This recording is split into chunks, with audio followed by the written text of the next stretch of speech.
Welcome to the Panic Button. I'm Nina. Today we're going to be talking about a touchy subject, and I'm going to try to be conservative with my words, so this video doesn't get entirely taken down, but it will be demonetized. I can pretty much guarantee that because of what we're talking about.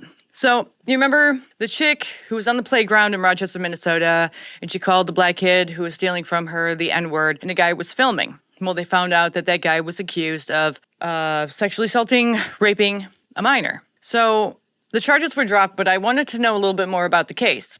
First of all, the guy's Somalian. There's no information if he's legal or illegal, but what I did find out was quite interesting. So the dude's name is, well, his last name is Omar, so we're just going to call him Omar for right now.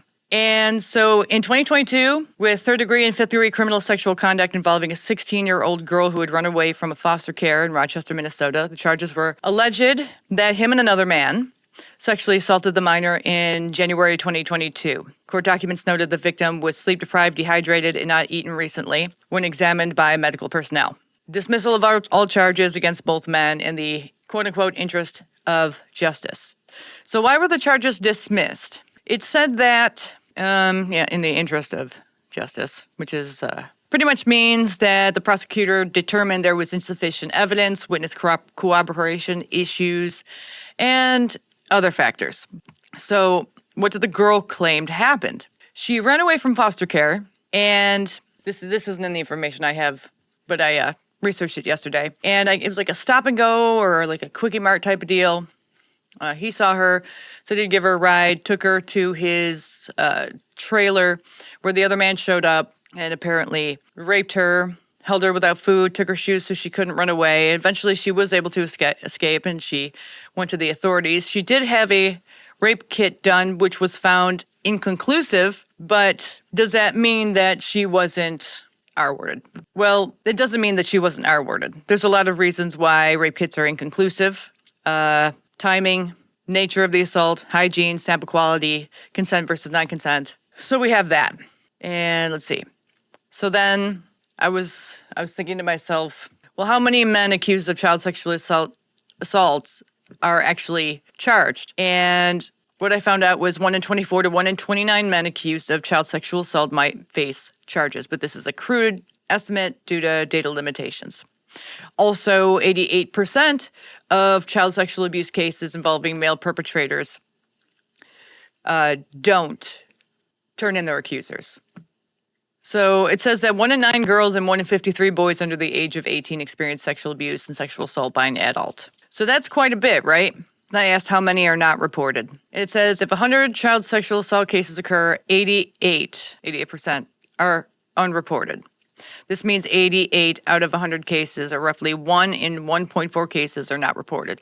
That's a lot. You also have to take into consideration that for each perpetrator, there is 3 to 5 victims. See, this case took me down a whole rabbit hole of, I just kept asking questions, and I was getting this information. So I figured I would share it because I feel that it's very vital for people, especially people who have kids or want to have kids, should actually know, okay? I asked it, 1 in how many kids reported and unreported are sexually assaulted by men in the United States. It says 1 in 8 to 1 in 11 children. That's quite a bit. So then I went to how many who are accused of raping a minor are actually found guilty. No precise data exists, but based on available evidence, roughly 80 to 90% of men accused of raping minor are likely guilty.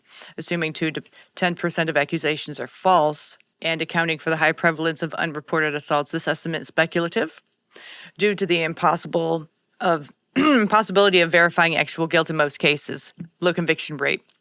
Under 7% of reported cases. The true number of guilty men, including those never accused, is likely far higher due to 80% of the cases going unreported. So then I looked up, well, how many minors falsely accuse men of sexually assaulting them? And it says if 100 minors report a rape, 2 to 5 are likely false. That means 1 in 25%, 1 in 50. So it's 2 to 5%, which isn't a lot. Approximately 1 in 20 to 1 in 50 minors who report being raped or falsely accused. Their alleged perpetrator, based on the estimate, 2 to 5% of child sexual abuse reports are false. The low rate reflects the rarity of deliberate fabrication by minors. So when I read this, it made me think, if an adult man is accused of sexually assaulting or raping a minor, and he is willing to go on camera and talk shit about that minor, saying like they're trying to ruin my life,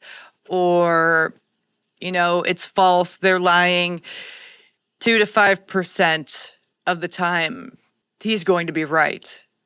But that's a very, very small percentage, because children are not very likely to falsely accuse an adult male of raping them.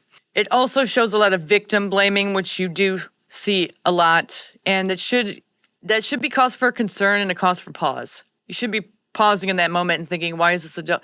Like, if you're an adult man and you are willing to say that this child who accused you of rape is lying and trying to ruin your life, you're talking about a child. You're seeing that child as not a child, but you're seeing that child as an adult, which gives me a little bit of pause. It makes me think, oh, you know what I'm thinking right now. I know you know what I'm thinking right now. And I don't want to say it online because, you know, shit gets sticky. So the amount that are accused and prosecuted is absolutely ridiculous. Out of 1,000 sexual assault cases, 310 are reported. 177 lead to arrests. 34 are referred to prosecutors, and 22 result in felony conviction. And they have 3 to 5 victims per perpetrator. Like, put these numbers in your head, because this is absolutely crazy when I was looking this up. It's crazy. 1 in 1.25 to 1 in 1.43 men charged are prosecuted. This is roughly 4 in 5 to 7 in 10 charged men are prosecuted. It's absolutely crazy. So then I went down and I asked Grok, 1 in how many men who are sexually attracted. So we have to look at the men who are sexually attracted to children. I'm just doing men for this to keep my searches more specific. So when I asked Grok 1 in how many men in the U.S. are attracted to children, which means that they did an anonymous survey and they admitted to it. So it says 3%. So 1 in 33 men, or 1 in 11 men. That's a lot, right? Approximately 1 in 20 are attracted to children. That's a lot. That's a whole lot. Based on a range from anonymous surveys, 1 in approximately 33 men are attracted to children. 1 in approximately 11 men are attracted to children. So they're saying approximately 1 in 20. And then, let's see here, blah, blah, blah, blah, blah, blah. When I searched this yesterday, I also included how many men who have not reported that they are sexually attracted to children actually are. And Grok did its thing and gave me an estimate. So it's around, I would say, like 1 in 20 to 1 in 30 men are attracted to children. So that means if you're walking in a mall and you pass 20 men, at least one of them is going to be attracted to a child. Now, how many of those men actually are perpetrators? I asked Grok, and Grok told me this. 1 in 1.5 to 1 in 4.3 men in the U.S. who are sexually attracted to children sexually assault a child. Think about that for a second. That's a lot. This reflects 23 to 68% of attracted men offending, driven by 88% underreporting and 3 to 5 victims per perpetrator. So you have to look at the numbers, you have to ask the questions, and you have to think, is the guy who was filming the chick who said the N-word to like a 10-year-old kid on the playground, is he worse than the chick who said the N-word? Now, he wasn't found guilty, but does that mean that he was not guilty? No. It's possible. It's very possible looking at these numbers. And this is the thing that gets me about cancel culture, is that if people are trying to cancel other people, instead of looking at the people they're trying to cancel, we should also be looking at the people who are trying to cancel them. Because usually the people who are doing the worst are trying to point you in a direction that makes it so you're not looking at them. And I've noticed this a lot with cancel culture, and it's absolutely reprehensible that this is a thing. So I also took into consideration that the guys from Somalia. And Somalia has a rape culture. So why is it that more people are talking about the white lady saying the N-word and not talking about the guy who was accused of kidnapping, raping, starving a child? Why aren't we talking about that? Why instead are we talking about the lady who said the N-word to a child instead of the guy who was accused of raping a child, kidnapping and starving the child? Because the case was thrown out? Well, how many cases are thrown out? Quite a few, as we saw. How many cases? Now, if you look at how many men are accused of sexual assault and are absolved, or are not found guilty, or the case is thrown out, a lot. How many of them are actual offenders? It's hard to tell. But if we're looking at the numbers and seeing that, where was it here? Let me see if I can find it. Oh, I asked a lot of questions. Out of the ones that are accused and they go free, when these guys go free, they state that the victim was lying. But as we can see, the percentage of children who falsely accuse men of raping them is very low. So are we to believe the child or are we to believe the man? If you look at the statistics, you can pretty much tell. It's more likely the male is guilty than the child is of lying about it. Factoring in that 88% of cases go unreported. So if you have a perpetrator who has 3 to 5 victims, let's say, and one of those victims accuses him and he gets let off, there's a chance that there are 2 to 4 extra victims who never came forward.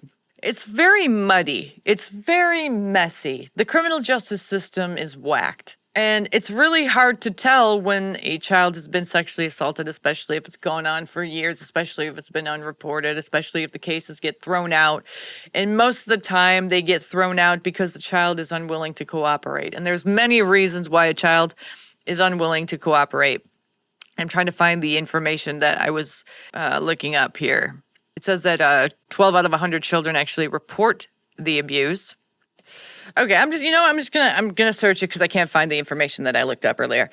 Why do children who experience sexual assault not cooperate with law enforcement? No, I can't fucking type with shit. So you would think, or the perpetrators would make you think that children don't cooperate with law enforcement because they were lying. Not the case. Children who experience sexual assault often do not cooperate with law enforcement due to a combination of psychological, social, and systemic factors. Psychological and emotional trauma response, self-blame, impact of cooperation. In the Omar case, the 16-year-old victim was sleep-deprived, dehydrated, and had not eaten, indicating severe distress. Such conditions can exacerbate trauma, reducing a child's ability or willingness to engage with police. Also, fear of consequences, retaliation, family or community backlash. The victim was a runaway from foster care, potentially fearing further instability. Obviously, what was going on in foster care was not good. That's why she fucking ran away. If she cooperated, especially if the perpetrator was connected to her social network, that would have been bad for her. Lack of trust in authorities. Of course, she's in foster care, right? So I can imagine children in foster care don't trust authority very much. Skepticism of law enforcement, fear of disbelief. So her victim's status as a runaway may have led to her distrust in law enforcement, fearing judgment or repercussions. Limited understanding, memory and articulation. Obviously, these are children, so they're not able to articulate like an adult would. While the Omar case involved a 16-year-old capable of more articulate disclosure, her reported deprivation likely impaired her cognitive and emotional capacity to engage fully. See, they take things at face value and they don't do any sort of research to find out, to dig any deeper, and these perpetrators, they walk free. I'm not saying this guy's a perpetrator, this is all alleged, but you know what I mean. Threats of bribery, grooming, impact, intimidating process. The process, when someone gets, like an adult woman gets raped, the process is excruciating for her. It's very traumatizing. Now, can you imagine what it's like for a child. That's not only reliving trauma, but it's creating new trauma. Lack of support. Obviously, she had no support. She was in foster care. Social and cultural factors, stigma and shame, gender and age dynamics, foster care context. Victim runaway status suggests possible distrust or alienation from systems meant to protect her, common among foster youth who feel abandoned or stigmatized. Right. So, the reason I started digging on this guy once I found out that he was accused of such an abhorrent thing was the video I saw of what he said. So let's listen up and hear what this guy has to say. Flash news to everybody. Sorry, guys. There we go. Flash news to everybody. If investigations are happening on a serious crime which I was being accused of, was the past, that I've assaulted somebody, assaulted, I should say, in the English terminology, which has been proven that I have never done anything wrong, and the case was dismissed. Why am I? It was not proven that he was wrong, that he was falsely accused. The case was thrown out. There's a difference. Guilty of something in a court of law, dismissed. Tell me, why am I? I'm getting death threats. Why? This is a miracle. Flash news to everybody. So, here's the article. That's him. Accused of raping a teen, 16-year-old girl. That's him. Right there. Kind of looks like Abba from Abba and Preach, doesn't it? So, Minnesota man. Twitter's so funny, man. They're like, oh, Minnesota man. Like Maryland man. Like the Maryland man who was not a part of Tren de la Aragua, or however the fuck you say it. Oh, man, the Democrats are fucking done, dude. Because those are the type of people that they protect, that they actually go out of their way to protect. Or like wife beaters and people accused of raping children. Like, this is not a good look. And then I just saw a video today of Jasmine Crockett talking about beating white people with chairs, like calling for violence on white. Like, it is absolutely crazy. I don't know what they're doing, but it's not even funny. It's beyond parody. It's absolutely crazy the type of people that they are willing to defend and the type of people they're willing to cancel. It's absolutely crazy. You would think the people they're defending, they would want to cancel, and the people they're canceling, you would think they would want to defend. Back in the day, yeah. Now, it's just a party of nut jobs. That's why I had to say adios. See you later. But the Republicans, I have to say, a lot of them are no better. A lot of them push for legislation to make the legal age of consent lowered, like crazy shit. I don't know what it is about pedophilia in this country, the insanity in this country. It's just, why are these people in office? They're making the laws. They're throwing out cases that should be looked into, more investigated. Was his case thrown out because he is a Somalian immigrant and we don't even know if he's illegal or not? It's possible, because it would be looked at what is like racist. I don't know if the victim was white, black. I mean, it doesn't matter. But what does matter is that the case was thrown out. There has to be a different kind of system for children who are accusing people of sexual assault. There has to be a better system for them that's not so traumatic, so they're more willing to come forward. 88% are unreported. Falsely accused, single digits. Was it like 3 to 5% falsely accused? It's very, very rare. 88%. That's like, so like 1 in 20, 1 in 25, 1 to 25 men are sexually attracted to children. And a lot of those perpetrate. And those perpetrators have 3 to 5 victims. And most of those victims don't come forward. So even if you know a dude, you might not actually really know the dude. And it's a very scary place to live in. America. I'm not even talking about the other countries that have, like, adult men can marry 9-year-old girls. Like, that's fucking crazy. But you leave the border open, the next thing you know, you get a whole bunch of these men who are like, yay, we can marry 9-year-olds that are coming in over the border. Millions of them. Next thing you know, we have an incredible rate of child rape that's going on, child sexual assault. And most of those are going to go unreported. So it's just a whole bunch of shit that's going on underneath the surface of America that nobody's talking about because we want to cancel a woman who said the N-word to a child. Not saying that that's good, but this is worse. This is a whole lot worse. And this is the shit we're not talking about because YouTube will remove the video or demonetize us. Like, that's absolutely crazy. I can't believe this is the country this is the country we live in. This is the country. This is reality. Everyone wants to keep their eyes closed. Don't talk about it. Don't see it. It's not there. You have a kid? Better keep your eye on him or her. 1 in 20? 1 in 20 men? You know 20 men? One of them's a pedophile. 1. Keep your kids safe. Look up statistics. Search.